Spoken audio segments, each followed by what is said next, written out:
What's up? And thanks for tuning in to my chess improvement journey. I am right now Ramsey, and I am on the road to 1500 ELO on chess.com Rapid in 100 days. I'd like to once again shout out to all 38 of my subscribers looking to hit 40, hopefully by the end of the night. If this journey sounds like something that may be interesting to you, please hit the subscribe button and the bell for notifications so that you can unlock the secrets of getting to 1500 ELO with me. Today we've reached day 48. My ELO today is 1267, leaving only 233 to go. And I will say that this is the highest ELO that I've ever been at. So I'm happy to reach this goal.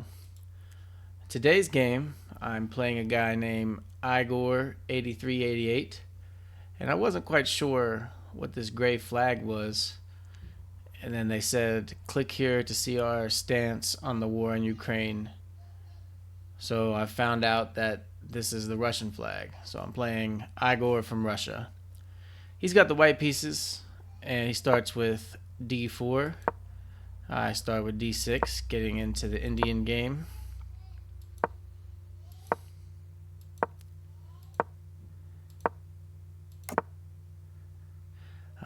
I had the feeling that he was going to play something like the London.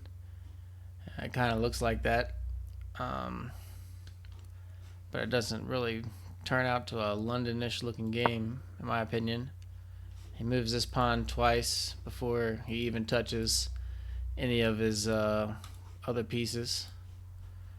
So, I mean, that's 4 pawn moves. I'm already castled. It is what it is. So I've learned that when they push this pawn, you want to block it off here. And I'm now preparing to make a play on e5.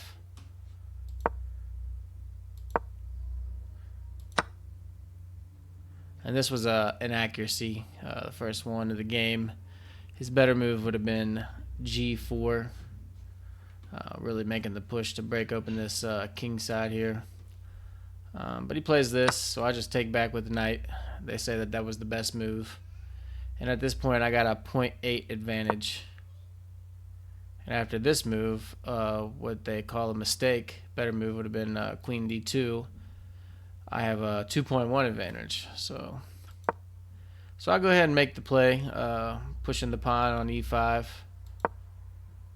And then he finally does push g4, and that was a good move. His better move would have been d takes e5. So I take, he takes, and then I take. And his he'll notice that his bishop is kind of pinned to this king here. So I just take again. Better move would have been bishop h6. I guess preventing the castle. So he takes. Now I put some pressure on the king or the queen, and they said that this was the best move. He moves down, and he finally castles. So I decide that I'm gonna want to make a push on this side, but I definitely make a mistake here.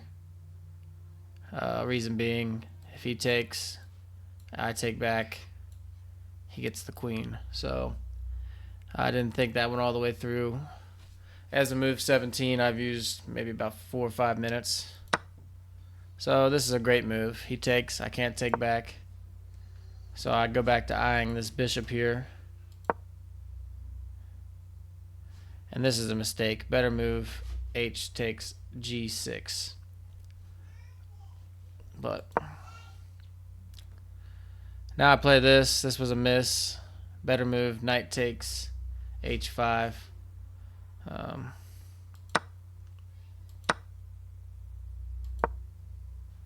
This is a blunder. Better move, bishop d3. Sliding the bishop over here, breaking down this protection I got, and then I miss. Best move, queen f5.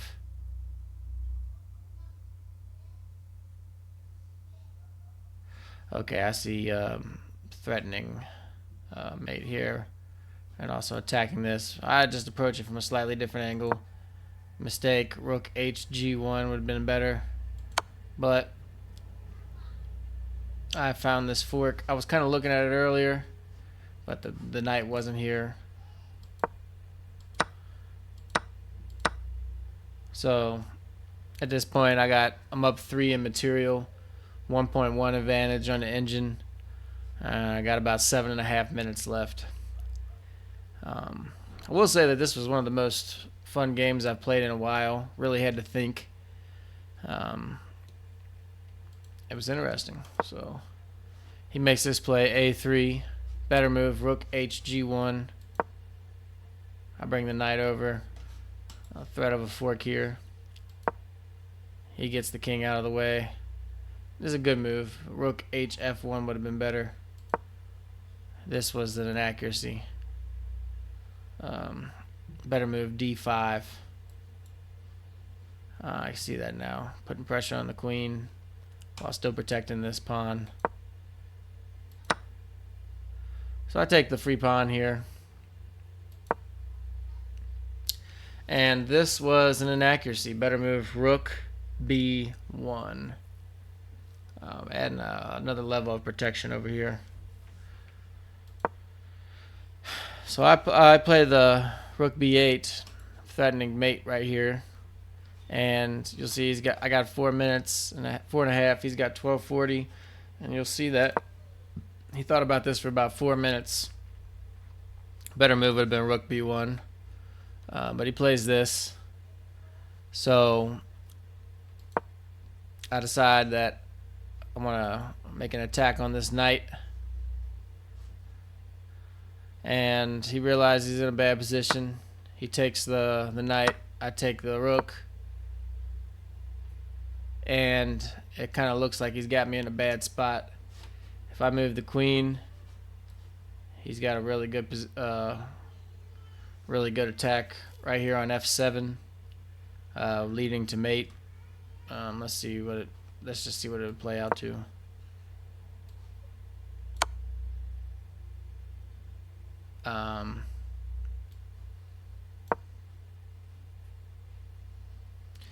I don't know how it would play out, but it's a far better position.